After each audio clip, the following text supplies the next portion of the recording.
we will be studying about furnishing of GST returns. If you want to furnish the GST, what are the things should be included while furnishing the GST return? So the first thing about GST return is GSTR, that is statement of GSTR1, that is statement of outward supplies. In this statement of outward supply, what is entered is, what we are going to enter all the detail is, that is GSTIN period, the GST period for how many days we are doing, GSTO for the previous year, invoice wise details, right? The invoice wise details of the transactions, all B2B suppliers, all interstate B2B suppliers, separate line for each HSN, details of credit notes, debit notes, summary details, then state-wise supplies made by the consumers, nil rated supplies, exempted supplies, and non-GST supplies. Okay, so these all things are included in GSTR form number 1. What is auto-populated is identity details and GTO for the previous year, means the total of the previous year of the goods and service tax, that will be automatically taken into consideration. Then the GSTR1 statement of outward supply, it has certain important things like HSN code for goods and accounting code for services, right? One separate code will be given for all the goods to identify those goods. Then similarly, a code will be given for the services. Then similarly, no description of goods in GSTR1, 2, and 3. There will be no description about the goods. What are the quantity or quality of the goods, how the goods are like visible. Those description will not be there. Only goods are there, their number is there. Then accounting code for services must be prefixed with yes, right? If you make an accounting code, it should be starting, prefixed means it should start with X, the code for the goods. Description of the goods and services to be mentioned for the taxpayer with turnover below rupees 1.5 crores. So if you want to describe about the goods in detail, in brief description, then only for those taxpayers whose turnover is below 1.5 crores. Okay, now see, the tax groups, there are different tax groups, and what are the requirements. Okay, see, the taxpayer with the turnover in preceding year above 5 crores, right? In the last year, if his turnover is above 5 crores, then the requirement is 4-digit code mandatory. The code what he is making, that is 4-digit code, that is mandatory. Then the taxpayer with the turnover between 1.5 crores and 5 crores, right? Between 1.5 crores and 5 crores. In that case, 2-digit code optional in first year and mandatory later, right? In the first year, it is optional. When you do the registration for the first time, it is optional. Second year, it is like mandatory. Any taxpayer, any other taxpayer, 6 to 8-digit code, if he desires, he can keep up to 6 to 8-digit codes if you want and he is desiring for it. Then compounding dealers and taxpayer below turnover of rupees 1.5 crores. There are 2 or more dealers, they are supplying goods together, compounding dealers they are. So in those cases, no HSN code mandatory to start with. While you do registration after that, for compounding dealers, there is no HSN code is required for it. Then the taxpayer with the services for which place of supply rules are dependent on the nature of services to apply the destination principle irrespective of turnover. In that case, prescribed accounting code is mandatory. The accounting code what you are doing, when there is a place of supply mentioned upon the services what you are providing, their accounting code what you are doing, it is mandatory, which is prescribed. For export and import, if you are doing export and import, 8-digit is HSN code and accounting code mandatory for all the kind of export and imports of the goods and services. The next is statement of outward supplies. So what all things are included a further statement. Every registered taxable person has to submit this. All the registered taxable person who are like doing business in India, they have to submit this particular statement. Then these are other than input service distributors. Other than input service distributors, all other taxable suppliers or registered under GST, they have to supply this uh, statement of outward supply or GSTR registration number 1. Then electronically, so they have to submit this via online, right? Like through the mode of online, electronically, not with some other modes like manually or in written format, orally. Those things are not accepted. So electronically, they have to submit their statement of outward supply, GSTR registration number 1. Then extension of time by notification for valid and sufficient reason. Some taxpayers, if they have not paid any tax due to some valid reason, there is a valid reason behind that.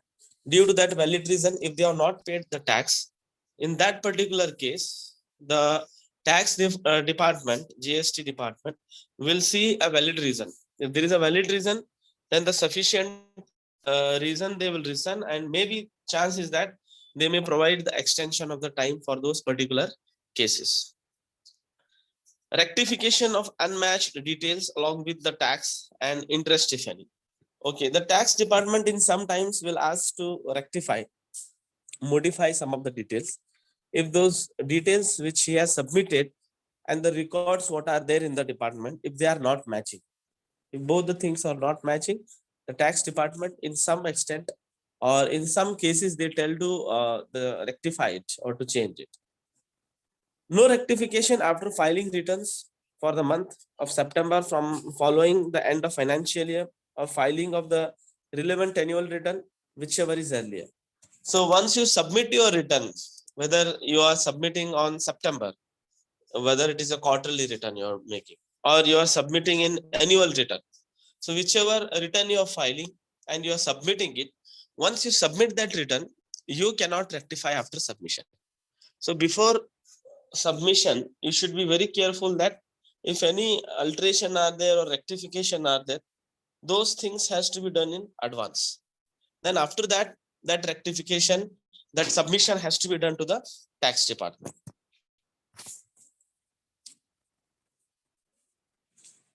Next is GST registration number 2. That is details of inward supplies. Okay, now the tax has two modes. First is inward supply, the goods what are coming in the business, and outward supply, the goods what are going out of the business. Related to the issue of inward supplies, credit debit notes issued or received in the relations of inward supplies. Okay, whatever inward supply we are receiving, on that you have to pay the GST. And here different aspects will be seen, like credit and debit notes issued or received in relation to inward supplies only.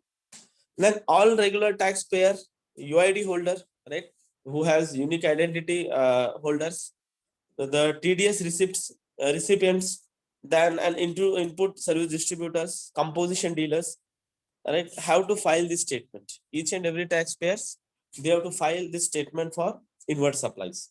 Then auto populated from GST registration 1 of supply of tax payers facility provided to verify, validate, modify or delete the entries. Now, whatever data you entered in GST registration 1 form, that will be auto populated, auto corrected or auto taken in this particular GST registration 2. The details will be taken. Submission within 15 days, 15th of succeeding month. So the form generally will be submitted on the 15th of succeeding, the whichever month is going on that particular month, it has to be submitted. Has to select the nature of inputs like capital goods and stock in trade, ineligibility, including partial ineligibility, to be shown in the statement at the invoice level, right? All the kinds of things which are you're trading, whether it is a stock or capital goods or any other things, it should be shown in particularly in the invoice of the goods. Invoice to be possession to be in the possession and goods must be received to claim input tax rebate. Unclaimed auto-populated invoices to be carried forward to the next tax paid, right? To claim input tax credit, to claim the benefit, which is the difference between output tax and the inward supplies. Whatever is there, that is input tax. To claim that particular benefit, you need to have the invoices in your possession, means in your custody. Similarly, you should be if you have that invoices, you can claim for input tax rebate benefit from that you can get from it. So next is details of inward supplies. So what are the other details? If goods or services are received in more than one lot, becomes liable after the last lot is received. See, sometimes what happens, the goods are not received in one particular lot. They are received in some installment, right? Like 4 or 5 installments are there. In those installments, you are receiving goods. In that case, what should be the inward supply of goods? In that case, the last lot, right? Like you received in January, February, March, and April. Now, April, whatever you are receiving, that is the last particular lot we receive. Separate table for correction entries, credit notes, and debit notes issued or received relating to inward supplies received. Right? When you submit the details to the tax authorities, we need to have a separate table for correction entries. If you have corrected any transactions or any entries, that has to be mentioned. Credit notes, whatever are there, that should be there. Debit notes, if you issued somebody, that should be mentioned. Whichever things are related to inward supply received, all things should be mentioned very clearly in the separate notes. Then separate box for nil rate exempted non-GST inward supplies. Right, a separate boxes we have to draw for the nil rate GST. The GST rate which is negligible or nil, that has to be mentioned. Exempted GST, that also need to be mentioned. And similarly, non-GST inward supply also should be mentioned in separate box. Separate table for ISD credit services. Right.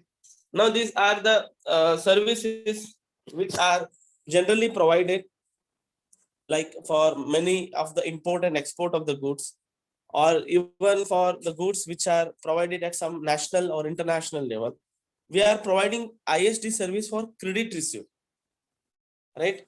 We are buying the goods on credit basis, right, from any of the suppliers. For that, a particular table should be there in a separate form. Then separate table for TDS received, credit received. Now you got the TDS received, right, from different suppliers or some different people, your clients or customers. You have got TDS received in your account. For that also you have to keep the separate statement and accounts. Separate table for import of goods and services.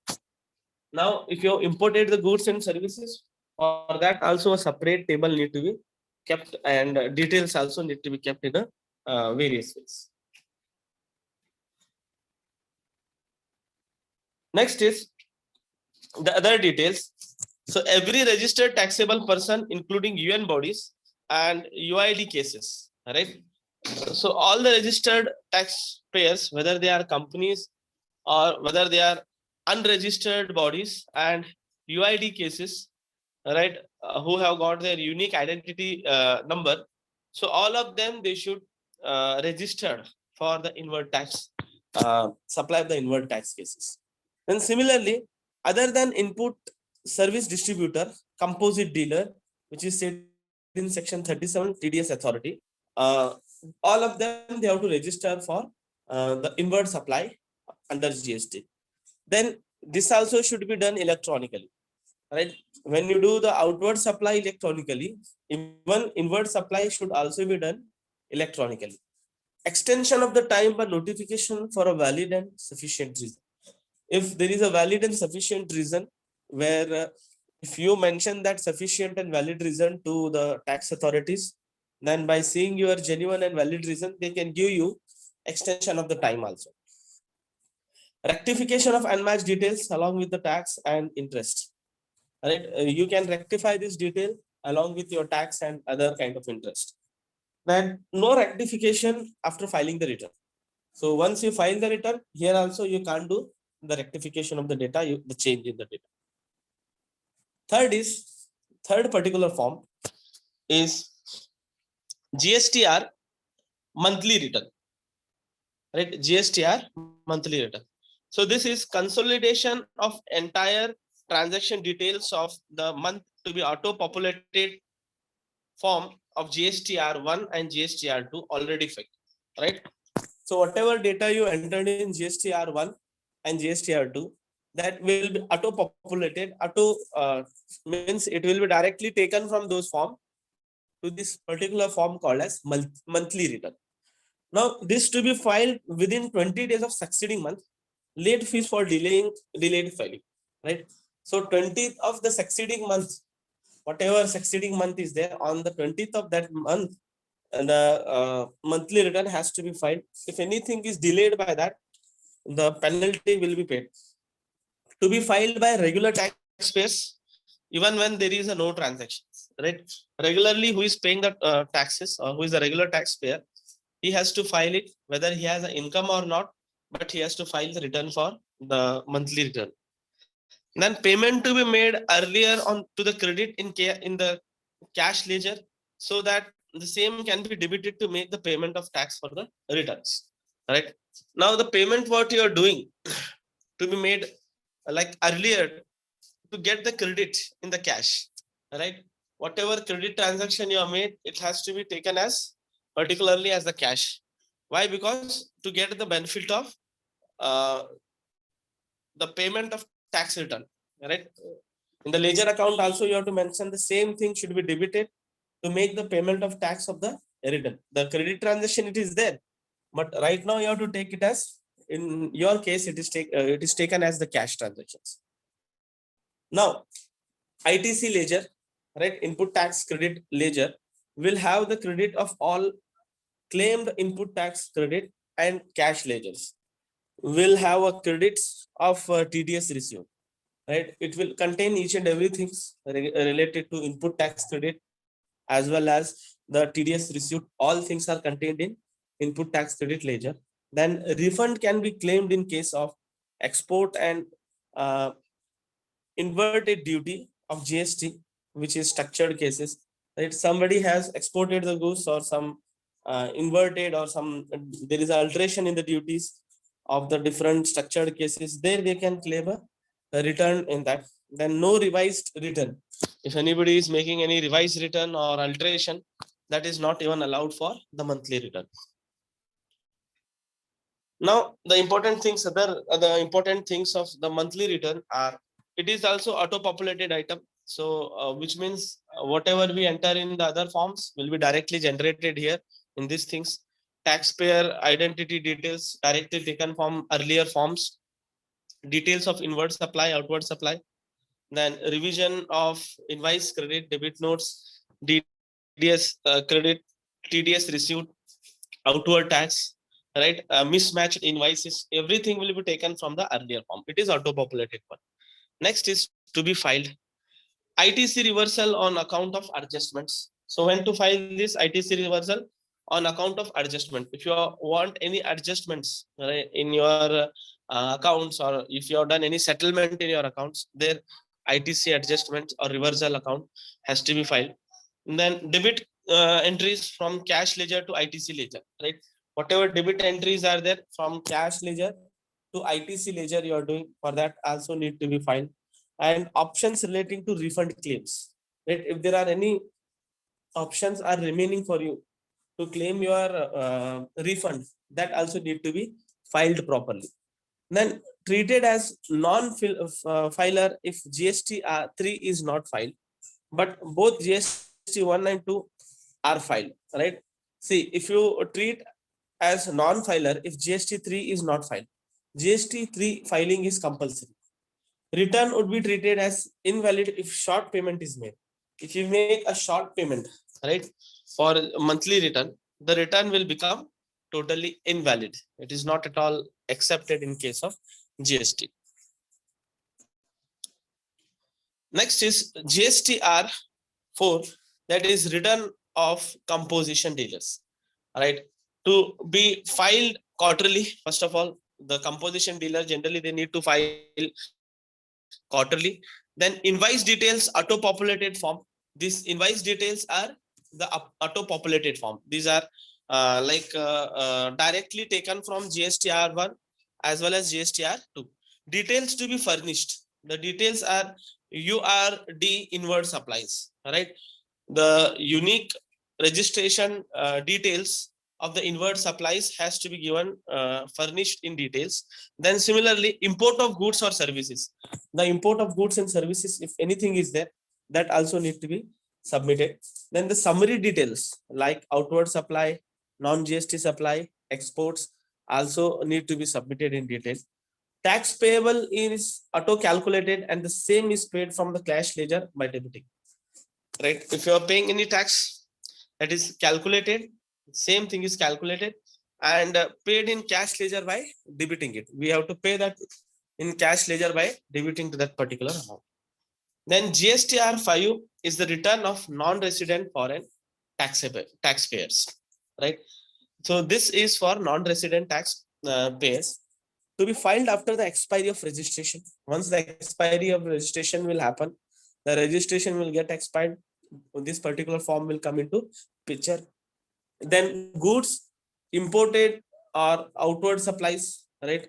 Either the goods should be imported or it should be outward supply. There, this form is applicable.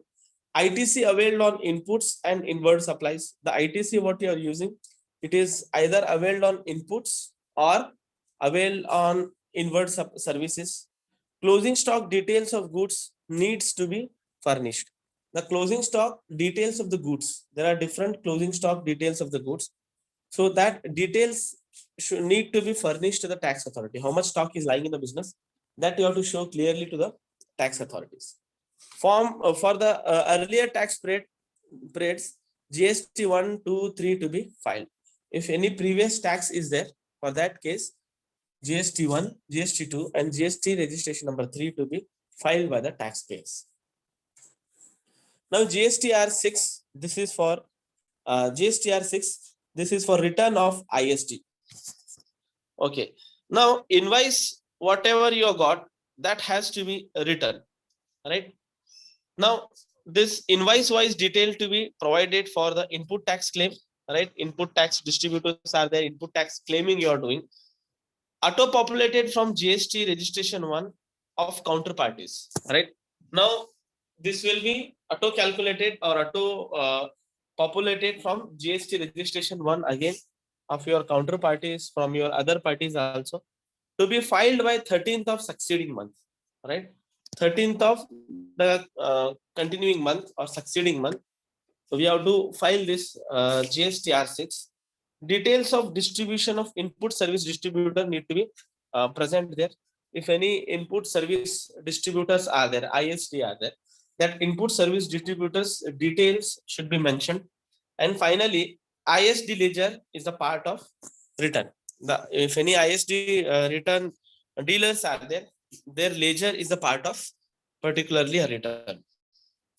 Then GSTR 7 is for TDS return. If anybody is filing for TDS return, they need to follow this GSTR 7. TDS authority must file within 10th of succeeding month from the month in which TDS is done. Okay, from the month where TDS you're registered, you started, from that date, it is for 10th of succeeding month, right? 10th of the coming month. Debit the cash ledger from TDS authority and make payment of the return. We have to debit the cash ledger and we need to make the payment of the return. Then TDS authority to generate TDS certificate and issue the TDS certificate to the person from whom TDS is made. Okay, the TDS authority, what they should do is, they should first of all generate the TDS certificate and issue the TDS certificate to the persons from whom TDS is made, right?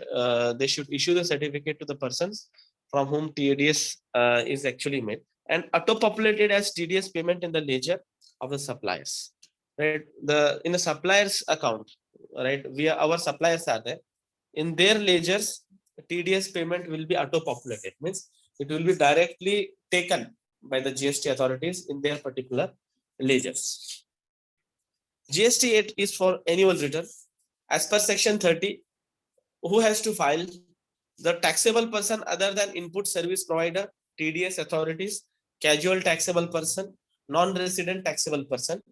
Apart from these all people, each and every registered taxable person has to pay annual return. So this is not consolidation of monthly return, but is based on the annual financial statement of the assets. This is not is the consolidation of every month tax you are what we are paying. This is based on your financial statements. Whatever financial statements you are preparing, on that basis, annual return will be submitted. This is the reconciliation of consolidate monthly return with the annual financial statement to be done. Right? This is a kind of reconciliation. All right. Monthly return you find filed with the tax authorities. If you do the total, then you will be getting the yearly return. And when you do send the return on the basis of your financial statement yearly, then the reconciliation will happen. The difference between the monthly return, the average of monthly return of 12 months, and the yearly return, annual return of your financial statements. On that basis, reconciliation will be done. Audit report must be filed in case where applicable. So audit report is required in many of the cases here in annual return. Then last date is 31st of December, following the close of the financial year. Right. In some cases, the last date is the 31st of December, and many of the cases they follow the close of financial year is that is 31st of March. Details of expenses and other income to be provided. The details of expenses and income need to be provided to go for the annual return. Then details of a goods with HSN must be provided, which have some number given by some authorities should be provided with the description of commodity or services with some brief description about goods and services need to be provided. Similarly, only used for following purposes, like as a reconciliation statement between GST accountants and financial accountants to collect annual information, including final financial statements and audited accounts, is not used for determining tax payable, but only to identify risk cases. Right? This is generally done to identify the risk cases and the difference between the annual financial statement returns and the monthly return of the GST. Other provision relating to GST is the first return. This is to be filed by newly registered person. Final return to be filed within 3 months of the cancellation of order. Notice of return of defaulter. Notice shall be issued by the tax authorities. Levy of late fees. The late fees who are not paying the GST on time on a stipulated period of time. Generally, it starts from rupees 100 for every day during such failure, but subjected to maximum of 5,000. Similarly, tax return preparer, right? Eligible duties, obligation or manner of removal. This is other conditions, right? These all things are considered in that way. So these all things are again falling under tax return preparer. So we have completed about the different aspects of GST furnishing